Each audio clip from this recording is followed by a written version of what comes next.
ముందు నుంచి కూడా మనకు చాలా స్పష్టంగా మనకు తెలుస్తోంది.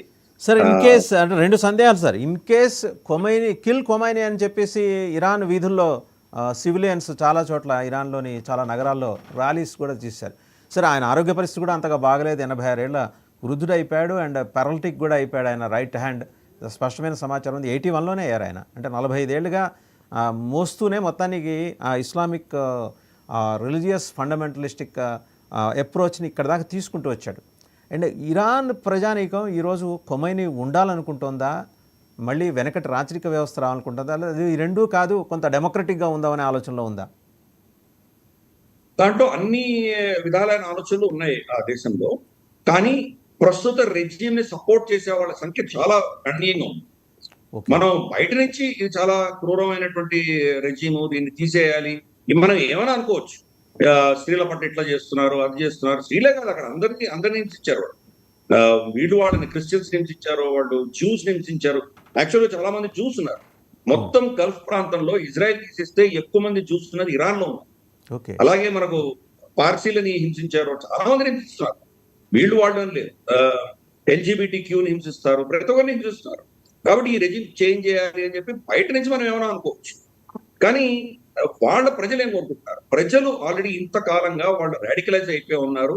ఇన్ఫాక్ట్ కొమైనీ రావడానికి కూడా 1979లో ఆయన రావడానికి కూడా దాని వెనకాల కారణం ఏంటంటే అక్కడ ఆల్రెడీ ఇస్లామిక్ భావజాలం చాలా తీవ్రంగా ఉంది కాబట్టి షా ఆఫ్ ఇరాన్ ఇస్లాం వ్యతిరేకంగా చేస్తున్నాడు అన్న ఆలోచనతోటి మళ్ళీ షాని తీసేసి కొమైనీ తీసుకొచ్చి పెట్టారు. వాళ్ళకు బహుశా ఇంత ఇస్లాం అక్కర్లేకపోవచ్చు, కానీ వాళ్ళకి ఇస్లామిక్ దేశం కావాలని మా ప్రజలు కోరుకుంటున్నారు. కాబట్టి ఇప్పుడు కూడా ఆ రెజీమ్ పట్ల వ్యతిరేకత చాలా తక్కువ ఉన్నది. లేదో నేను అనట్లేదు సార్. లైవ్లో గిరిధర్ గారు, లైవ్లో మనం ఒక విజువల్ చూస్తున్నాము. బీర్షెబా సిటీ మీద ఈరోజు ఉదయం, ఇజ్రాయెల్లోని బీర్షెబా సిటీ మీద ఈరోజు ఉదయం మిసైల్ దాడి జరిగింది. సివిలియన్ ప్రాంతాల మీద 12 మంది పౌరులు మరణించారు. అక్కడి నుంచి ఇజ్రాయెల్ నుంచి ఒక మిత్రుడు యాజ్ ఇట్ ఈజ్ ఆ దాడి జరుగుతున్న దృశ్యాలను మనకి షేర్ చేశారు. మరి కాల్పుల విరమణ తర్వాత ఇరాన్ దానికి అంగీకరించలేదు అనటానికి ఇది ఒక ప్రత్యక్ష సాక్ష్యంగా మనం భావించవచ్చును కదా? అంటే దీంట్లో చాలా ఇష్యూస్ ఉన్నాయి. ఒక ఇష్యూ ఏంటంటే నిజంగా ఇరాన్ రెజీమ్ ఫైరింగ్ కి ఆర్డర్ ఇచ్చిందా, లేదా వాళ్ళ ఐఆర్జిసి కమాండర్స్, లో లెవెల్ ఉన్నటువంటి కమాండర్స్, బాగా రాడికలైజ్ అయినటువంటి వాళ్ళు ఈ సీజ్ ఫైర్ ఒప్పుకోకుండా వాళ్ళు ఏమైనా చేస్తున్నారా? ఎందుకంటే టాప్ కమాండర్స్ అందరినీ చంపేశారు. ఎవరైతే తీసుకోవాలో వాళ్ళందరినీ మొదటి రోజు చంపేశారు. Chief of air force, chief of army, chief of navy, chief of staff, తర్వాత చీఫ్ ఆఫ్ ఐఆర్జిసి. యుద్ధంలో మొదటి రోజు మొత్తం దళాధిపతులందరినీ చనిపోయిందంటే ఏకైక ఒకటే. ఇంతవరకు చరిత్ర ఎప్పుడు ఫస్ట్ డేనే అందరినీ చంపేశారు. సెకండ్ రంగ్ ఎవరిని అపాయింట్ చేశారో 3 రోజులు అతను కూడా చంపేశారు. కాబట్టి లీడర్షిప్ లేదు. ఈ నిర్ణయాలు ఎవరు తీసుకుంటున్నారు అనేది పెద్ద ప్రశ్న. అందుకని కొంత ఈ అస్థిరత, అసంతగ్గిత పరిస్థితి అనేది మనం చూస్తాం. మనం బహుశా ఒక రోజులో అది మళ్ళీ కంట్రోల్ అవుతుంది మెల్లిగా. లేదు అంటే కనుక వాళ్ళ రెజీమ్ కి వ్యతిరేకంగా అక్కడ ఆల్రెడీ ఆర్మీ వాళ్ళ చేయి జారిపోయింది అంటే కనుక మరి ఇరాన్ ఎలా రెస్పాండ్ అవుతుందో, దాన్ని ఇజ్రాయెల్ ఎలా రెస్పాండ్ చేస్తుందో మనం చూడాలి.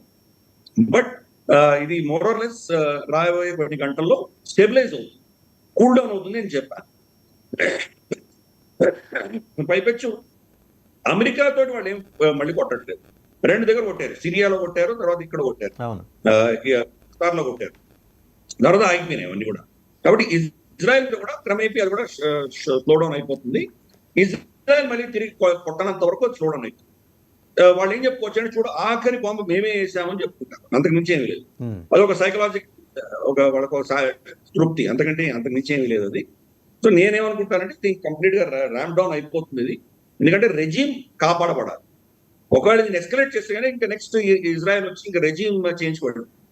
అమెరికా చేయాల్సింది చేసింది. అమెరికా ఒక 1-2 గంటల్లో వాళ్ళు ఏం చేయాలో చేశారు. దాని ముందర కానీ దాని తర్వాత కానీ అమెరికా ప్రత్యక్షంగా జోక్యం చేసుకోదలుచుకోలేదు. పైపెచ్చి వాళ్ళు రెజీమ్ ని తీయడానికి వాళ్ళు సుముఖంగా లేరు. ఇరాన్ కనుక ఇప్పుడు ఇజ్రాయెల్ మీద మళ్ళీ యుద్ధం కొనసాగిస్తే నెక్స్ట్ టార్గెట్ రెజీమ్ చేంజ్ ఉంటుంది వీళ్ళకి, ఎవరికి, మనకి ఇజ్రాయెల్. అమెరికా ద్వారా జోక్యం చేసుకోవచ్చు, కానీ రెజీమ్ చేంజ్ వీళ్ళు చేస్తారు. కాబట్టి ఆ రెజీమ్ వాళ్ళ ఐఆర్జిసి కమాండర్స్ ని కంట్రోల్ చేయవలసిన ఆవశ్యకత వాళ్ళకే ఉన్నది. ఆల్రెడీ వాళ్ళు అఫీషియల్ గా ట్వీట్ చేశారు, ఇజ్రాయెల్ మా మీద కొట్టకపోతే మేము ఆపేస్తామని వాళ్ళే ట్వీట్ చేశారు. రైట్. అయినా కానీ ఈ దాడులు జరుగుతున్నాయంటే తప్పకుండా మనం అర్థం చేసుకోవాలి. అక్కడ ఏదో వాళ్ళ కమాండ్ స్ట్రక్చర్ లో వాళ్ళ వెనకుండా ఉన్నటువంటి ఎలిమెంట్స్ ఏవో చేస్తున్నాయి.